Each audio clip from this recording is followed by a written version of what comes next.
ಆರತಿ ಅವರೇ, ಇವತ್ತು ನೀವು ತುಂಬ ಟೆನ್ಷನ್ ಇರೋ ಹಾಗಿದೆ. ಯಾಕೇನಾಯಿತು? ಇಲ್ಲ, ಹಾಗೇನಿಲ್ಲ. ನಿಮ್ಮ ಹತ್ರ ಸ್ವಲ್ಪ ಮಾತಾಡೋದಿತ್ತು. ಕೆಲವು ವಿಚಾರನ ಮದುವೆಗೆ ಮುಂಚೆನೇ ಕ್ಲಿಯರ್ ಮಾಡ್ಕೋಬೇಕು ಅನ್ನೋದು ನನ್ನ ಇಂಟೆನ್ಷನ್. ಅದಕ್ಕೆ ಪ್ರೈವೇಟಾಗಿ ಸಿಕ್ಕಿದ್ರೆ ಚೆನ್ನಾಗಿರುತ್ತೆ ಅಂತ ನಿಮ್ಮನ್ನು ಹೊರಗಡೆ ಕರ್ಕೊಂಡು ಹೋಗೋಣ ಅಂತ ಬಂದೆ.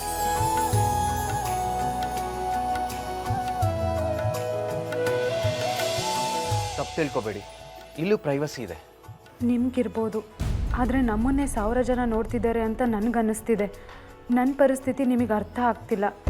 ನಿಮ್ಮನ್ನ ಮೊದಲನೇ ಸತಿ ನೋಡಿದಾಗಲೇ ನನಗೆ ತುಂಬ ಇಷ್ಟ ಆಗ್ಬಿಟ್ರಿ. ಲವ್ ಅಟ್ ಫಸ್ಟ್ ಸೈಟ್ ಅಂತಾರಲ್ಲ ಹಾಗೆ. ಆದರೆ ಇದು ನನಗೆ ಫಸ್ಟ್ ಲವ್ ಅಲ್ಲ. ಕಾಲೇಜಲ್ಲಿ ಇರುವಾಗ ಒಂದು ಹುಡುಗಿನ ಇಷ್ಟಪಟ್ಟಿದ್ದೆ. ಆದರೆ ಅವಳಿಗೆ ಬೇರೆ ಮದುವೆ ಆಗೋಯ್ತು. ಸ್ವಲ್ಪ ದಿನ ನಾನು ತುಂಬ ಡಿಪ್ರೆಷನ್ಗೆ ಹೋಗಿದ್ದೆ. Ultimately life has to move on ಅಲ್ವಾ? ನಾನು ಸುಧಾರಿಸ್ಕೊಂಡೆ. ಅದೆಲ್ಲ ಆದಮೇಲೆ ನನಗಿಷ್ಟ ಆಗಿದ್ದ ಹುಡುಗಿ ಅಂದರೆ ಅದು ನೀವೇ. ಇದನ್ನೆಲ್ಲ ಕೇಳೋಕ್ಕೆ ನಿಮ್ಗೆ ವಿಚಿತ್ರ ಅನ್ಸ್ಬೋದು, ಯಾಕಂದರೆ ನೀವು ಬೆಳೆದಿರೋ ವಾತಾವರಣ ಅಂಥದ್ದು. ನಾನು ಯಾಕೆ ಇದನ್ನೆಲ್ಲ ಹೇಳ್ತಾ ಇದ್ದೀನಿ ಅಂದರೆ, ಮುಂದೆ ನಿಮ್ಮ ಜೀವನ ಚೆನ್ನಾಗಿರಬೇಕು. ಪಾಸ್ಟ್ ಬಗ್ಗೆ ಯಾವುದೇ ಡೌಟ್ಸ್ ಇರಬಾರ್ದು. ಇವರು ಎಲ್ಲನೂ ಓಪನ್ ಆಗಿ ಹೇಳ್ತಿದ್ದಾರೆ. ನಾನೇ ಮನಸ್ಸಲ್ಲಿರೋದನ್ನ ಮುಚ್ಚಿಟ್ಟು ಇವರಿಗೆ ಮೋಸ ಮಾಡ್ತಿದ್ದೀನಾ? ನಮ್ಮ ತಂದೆ ತಾಯಿಗೆ ನಾನೊಬ್ಬನೇ, ನನಗೆ ಯಾವುದೂ ಕೊರತೆ ಆಗದೆ ಇರೋ ಥರ ಬೆಳೆಸಿದ್ದಾರೆ. ಸೊ ಅವರನ್ನು ಆದಷ್ಟು ಚೆನ್ನಾಗಿ ನೋಡ್ಕೋಬೇಕು ಅನ್ನೋದು ನನ್ನ ಕನಸು. ಹೆಣ್ಮಕ್ಳ ಜೊತೆನೆ ಬೆಳೆದಿರೋ ನಿಮಗೆ ನಮ್ಮ ಮನೆಗೆ ಹೊಂದ್ಕೊಂಡು ನನ್ನ ಕನಸಿಗೆ ಹೆಗಲು ಕೊಡೋದ್ರಲ್ಲಿ ನಿಮ್ಗೆ ಯಾವುದೇ ತೊಂದರೆ ಇಲ್ಲ ಅಂತ ನಾನು ಅನ್ಕೊತೀನಿ. ಹಾಗಂತ ಮನೇಲಿ ನಿಮಗೆ ಫ್ರೀಡಮ್ ಇರೋಲ್ಲ ಅಂತಲ್ಲ. ನಿಮ್ಗೆ ಆಸೆ ಇದ್ದರೆ ಜಾಬ್ ಮಾಡ್ಬೋದು. ಒಂದು ವೇಳೆ ಇಷ್ಟ ಇಲ್ಲ ಅಂದರೆ ಆರಾಮಾಗಿ ಮನೇಲಿರ್ಬೋದು. ಎರಡಕ್ಕೂ ನನಗಾಗಲಿ ನಮ್ಮ ಮನೆಯವ್ರಿಗಾಗಲಿ ಯಾವುದೇ ತಕರಾರಿಲ್ಲ. ಇದನ್ನೆಲ್ಲ ಹೇಳ್ದೆ ನಾವು ಮದುವೆವರೆಗೂ ಮುಂದುವರಿಬಾರ್ದು ಅಂತಿದ್ದೆ. ಆದರೆ ಈಗ ಸ್ವಲ್ಪ ನೆಮ್ಮದಿ ಅನಿಸ್ತಾ ಇದೆ. ಗೌತಮ್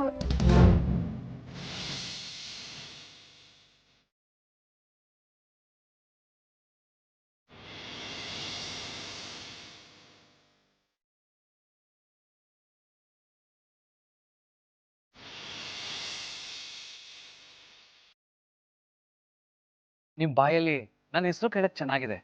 ಕೊನೆಗೂ ಮಾತಾಡಿದ್ರಲ್ಲ. ಏನೋ ಹೇಳಬೇಕು ಅನ್ಕೊಂಡ್ರಿ, ಹೇಳಿ. ಗೌತಮ್ ಅವರೇ, ನಂಗೆ ಸ್ವಲ್ಪ ಕೆಲಸ ಇತ್ತು, ಹೊರಗೆ ಹೋಗ್ಬೇಕಿತ್ತು.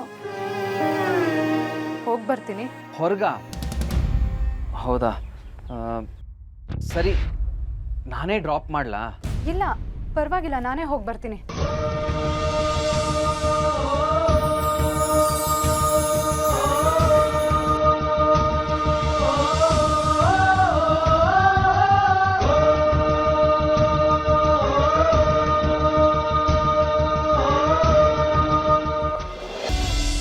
ಗೌತಮ್ ನನ್ನ ಎಷ್ಟು ಪ್ರೀತಿ ಮಾಡ್ತಿದ್ದಾರೆ. ಅವರು ನನಗಿಂತ ಒಳ್ಳೆಯವರು. ಮನೆಯವ್ರಿಗೂ ಅವರು ತುಂಬ ಇಷ್ಟ ಆಗಿದ್ದಾರೆ. ಅಂಥ ವ್ಯಕ್ತಿಗೆ ನಾನು ಮೋಸ ಮಾಡಬಾರ್ದು. ಇವತ್ತು ವಿಕ್ಕಿಗೆ ಎಲ್ಲ ಹೇಳಿಬಿಡಬೇಕು, ಯಾವುದನ್ನು ಮುಚ್ಚಿಡಬಾರ್ದು.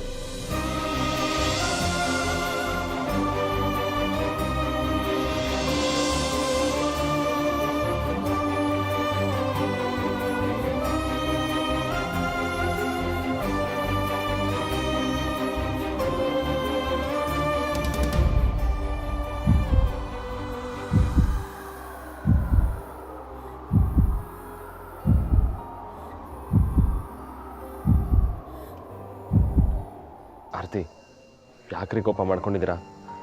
ಅಷ್ಟಕ್ಕೂ ಕೋಪ ಮಾಡ್ಕೊಳ್ಳೋದೇ ಆದರೆ ನಾನು ಕೋಪ ಮಾಡ್ಕೊಳ್ಬೇಕು?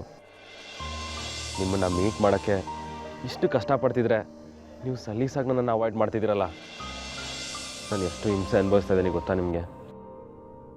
ರೀ, ನಾನು ಮತ್ತೆ ನಿಮ್ಮನ್ನ ಮೀಟ್ ಮಾಡೋಕ್ಕೆ ಆಗಲ್ಲ ಅಂತ ಅಂದ್ಕೊಂಡಿದ್ದೆ ಗೊತ್ತಾ? ಬಂದ ವಿಷಯ ಮಾತಾಡಿ, ನಂಗೆ ಟೈಮ್ ಇಲ್ಲ, ನಾನು ಮನೆಗೆ ಹೋಗಬೇಕು. ರೀ, ಯಾಕ್ರಿ ಟಿಪಿಕಲ್ ಹುಡುಗಿದಾರ ಆಡ್ತೀರಾ? ಈಗಷ್ಟೇ ಬಂದಿದ್ದೀರಾ, ಆಗಲೇ ಹೋಗೋ ಮಾತಾಡ್ತಿದ್ದೀರಲ್ಲ. ಯಾರಾದರೂ ಪರಿಚಯದವ್ರು ನೋಡಿದ್ರೆ ತೊಂದರೆ ಆಗುತ್ತೆ. ನಿಮ್ಗಿದೆಲ್ಲ ಅರ್ಥ ಆಗಲ್ಲ. ನಂಗೆ ಈಗಾಗಲೇ ಮದುವೆ ಫಿಕ್ಸ್ ಆಗಿದೆ. ದಯವಿಟ್ಟು ನನ್ನ ಹಿಂದೆ ಬಂದು ಟೈಮ್ ಪಾಸ್ ಮಾಡಬೇಡಿ. ನಿಮಗೆ ಸೂಟ್ ಆಗೋ ಹುಡುಗಿನ ಹುಡುಕೊಳ್ಳಿ ಪ್ಲೀಸ್. ನಾನು ಅವತ್ತೇ ನಿಮ್ಗೆ ಹೇಳಿದ್ದೀನಿ, ನಾನು ಈ ಸಮಾಜಕ್ಕೋಸ್ಕರ ಬದುಕಲ್ಲ ಅಂತ. ಅಷ್ಟಕ್ಕೂ ನನ್ನ ಸಮಾಜ, ನನ್ನ ಪ್ರಪಂಚ ಅದೆಲ್ಲ ನೀವೇ ರೀ. ಅದೆಷ್ಟು ಸುಲಭವಾಗಿ ಬೇರೆ ಹುಡುಗಿ ಹುಡ್ಕೊ ಅಂತ ಅಂದ್ಬಿಟ್ರಿ. ಈ ಹಾರ್ಟ್ ಅನ್ನೋದು ಬಾಡಿಗೆ ಮನೆ ಅಲ್ಲ ರೀ, ಬೋರಾದಾಗೆಲ್ಲ ಚೇಂಜ್ ಮಾಡೋದಕ್ಕೆ. ಈ ಜಗತ್ತಲ್ಲಿ ನನಗೆ ಪಕ್ಕಾ ಸೂಟ್ ಆಗೋದಂದರೆ ನೀವೊಬ್ಬರೇ. ನಿಮ್ಮ ಮನಸ್ಸಲ್ಲೂ ಇದೇ ಇರೋದು. ಮನಸ್ಸಲ್ಲಿ ಪ್ರೀತಿ ಇಟ್ಕೊಂಡು ಯಾಕ್ರಿ ಹಿಂಗೆ ಆಡ್ತೀರಾ? ಒಂದ್ಸಲ ಸಮಾಜದಿಂದ ಹೊರಗಡೆ ಬಂದು ಯೋಚನೆ ಮಾಡಿ. ನಿಮ್ಗೆ ಯಾರು ಹೇಳಿದ್ದು ನಾನು ನಿಮ್ಮನ್ನು ಪ್ರೀತಿಸ್ತಿದ್ದೀನಿ ಅಂತ? ಇದನ್ನು ನಾನೇ ಹೇಳಬೇಕಾ? ಹೌದು, ಅವತ್ತು ಹೇಳ್ದಾಗೆ ಈ ಬಾಯಿ ಇದೆಯಲ್ಲ, ಇದಕ್ಕೆ ತುಂಬ ಗಾಂಚಲಿ. ಆದರೆ ಈ ಕಣ್ಗಳು ಇದಕ್ಕೆ ಸುಳ್ಳು ಹೇಳಕ್ಕೆ ಬರಲ್ಲ. ಅಪರೂಪಕ್ಕೆ ಹುಡುಗರೆಲ್ಲ ಫಿಲಾಸಫಿನ ಸ್ವಲ್ಪ ತಲೆಗೆ ಹಾಕೊಳ್ರಿ. ನಿಮ್ಗೆಲ್ಲನೂ ಹುಡುಗಾಟ ಅನಿಸುತ್ತೆ. ಅಷ್ಟಕ್ಕೂ ಈಗ ನೀವು ಅಂದ್ಕೊಂಡಂಗೆ ಏನೂ ಇಲ್ಲ, ಎಲ್ಲ ನಿಮ್ಮ ಭ್ರಮೆ ಅಷ್ಟೇ. ನಾನು ನಮ್ಮ ಅಪ್ಪ ಅಮ್ಮ ತೋರಿಸಿದ ಹುಡುಗನೇ ಮದುವೆ ಆಗೋದು.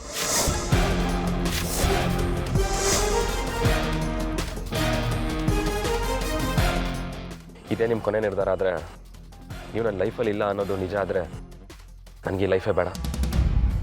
ನಾನು ಸತ್ತೋಗ್ಬಿಡ್ತೀನಿ ಆರ್ತಿ. ಪ್ಲೀಸ್ ಆರ್ತಿ.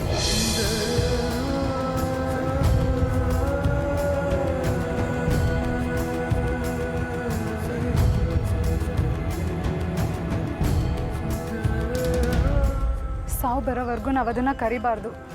ಸಾಯೋದಕ್ಕಿಂತ ಸುಲಭ ದಾರಿ ನಿಮ್ಮ ಹತ್ರ ಇದೆ ವಿಕ್ಕಿ. ನನ್ನ ಮರ್ತ್ಬಿಡಿ ಅಷ್ಟೇ.